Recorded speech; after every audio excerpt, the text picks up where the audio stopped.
எசாயா 24ஆம் அதிகாரம்.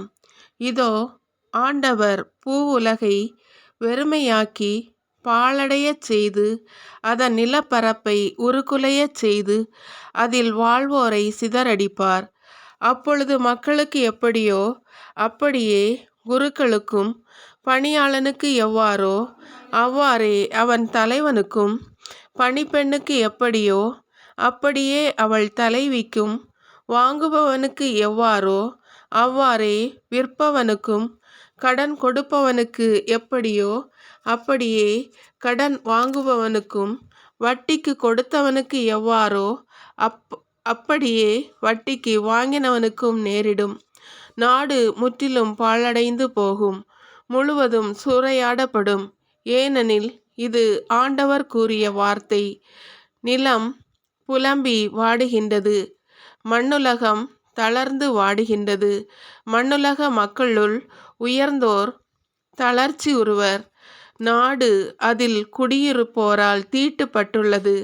ஏனெனில் அவர்கள் சட்டங்களை மீறினார்கள், நியமங்களை சீர்குலைத்தார்கள், என்றுமுள்ள உடன்படிக்கையை முறித்தார்கள். ஆதலால் சாபம் நாட்டை விழுங்குகிறது. அதில் குடியிருப்போர் குற்றப்பழியில் சிக்கியுள்ளனர்.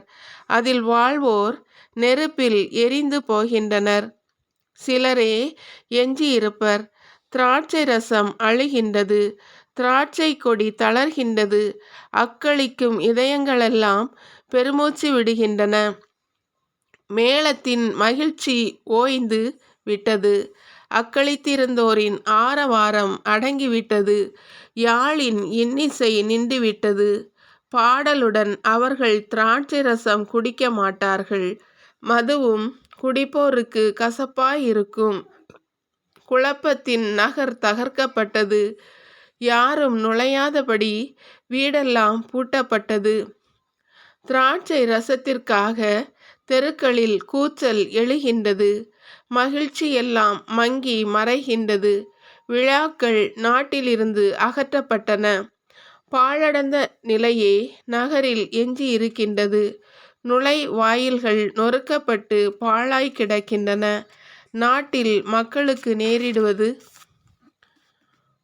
ஒலிவ மரத்தை உலுக்குவது போலவும், அறுவடைக்கு தப்பிய திராட்சை பழங்களை பறிப்பது போலவும் உள்ளது.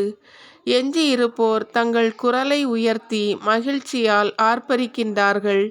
ஆண்டவரின் மாட்சி பற்றி மேற்கிலிருந்து ஆரவாரம் செய்கின்றார்கள். ஆதலால் கீழ்த்திசையில் ஆண்டவரை பெருமைப்படுத்துங்கள். கடற்கரை நாடுகளில் இஸ்ரவேலின் கடவுளாகிய ஆண்டவரை போற்றுங்கள். மண்ணுலகின் எல்லையிலிருந்து நீதியுள்ளவருக்கு மாட்சி என்ற புகழ் பாடலை நாங்கள் கேட்கின்றோம்.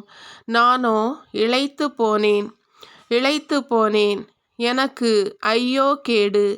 எனக்கு துரோகம் செய்கின்றார்கள், துரோகிகள் நம்பிக்கை துரோகம் செய்கின்றார்கள் என்றேன். உலகில் குடியிருப்போரே, திகில், படுகுழி, கண்ணி உங்களுக்கெதிரில் இருக்கின்றன. திகிலின் ஓசை கேட்டு ஓடுபவர் படுகுழியில் வீழ்வார். படுகுழியில் இருந்து ஏறுகின்றவர் கண்ணியில் சிக்கிக் கொள்வார். ஏனெனில் விண்ணின் மடைகள் திறக்கப்படுகின்றன, நிலத்தின் அடித்தளங்கள் அதிர்கின்றன. பூவுலகம் நொறுங்கி சிதறுகின்றது, நில உலகம் பிளந்து விரிகின்றது, மண்ணுலகம் அதிர்ந்து நடுங்குகின்றது. குடி வெறியரை போல மண்ணுலகம் தள்ளாடுகின்றது. குடிசை போல் அது இடம் பெயர்ந்து செல்கின்றது. அதன் குற்றப்பழி பாரச்சுமையாய் அதை அழுத்துகின்றது. அது வீழ்ச்சியடையும், இனி ஒருபோதும் எழாது.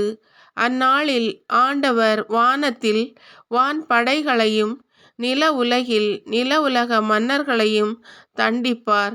கைதிகளாய் அவர்கள் படுகுழியில் ஒன்று திரட்டப்படுவார்கள், சிறைக்கூடத்தில் அடைக்கப்படுவார்கள்.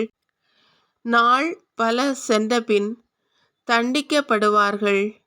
நிலா நாணமுறுவாள், கதிரவன் வெட்கமடைவான். ஏனெனில் படைகளின் ஆண்டவர் சீயோன் மலையிலும் எருசலேமிலும் அரசாள்வார். அவர்களில் பெரியோர் முன்னிலையில் அவர்தம் மாட்சி வெளிப்படும்.